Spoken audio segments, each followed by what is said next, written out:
everybody. So I just wanted to talk a little bit about the research toolbox. I don't want this assignment to confuse anyone because it is formatted a little bit differently than maybe what you're used to when you open up a document, but it's actually, I think, one of the easiest assignments because all you need to do is with this research toolbox table, if you click on that, it'll open up a document that looks like this.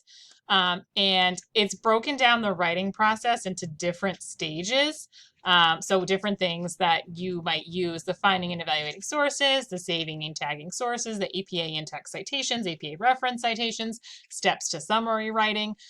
These are all different areas of the research process. And what you're including here are just links to the resources you've used to help you do this. So for instance, let's say you thought that in the Unit 2 learning materials, you thought evaluating sources for CRAP, this article was helpful, then you can include this as a link. So you can just pop that right into your document.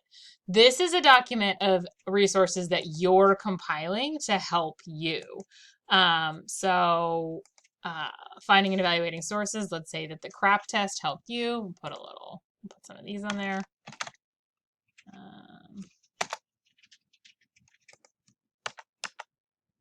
And I would maybe label it. I'm going to take the bullet points away. I don't love the bullet points. Thought I would, don't. Okay, so I would label it and I would say, something like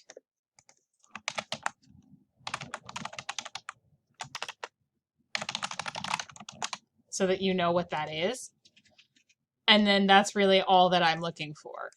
You can include videos. You can include content from 101. You can include things that you found online. So let's say for APA reference citations, let's say you use something like citation machine. Let's say that's how you get your references. You can just include that link here under references. Citation machine. And include a little hyperlink. If you use that for APA in-text citations, same thing. If you used a video that I made in 101, you can link the YouTube link here. So I would try and find, one or two things to help you out. To include in each of these columns. Steps to summary writing, you could include something like if you went back here to our class and you looked in the Unit 2 learning materials, let's say you thought that this summary writing webpage was really helpful. Or maybe you watched this video and you found this video really helpful. You could just include, I don't necessarily want to hear this dude talking, but there's the YouTube link. You could include that under the summary writing. YouTube video.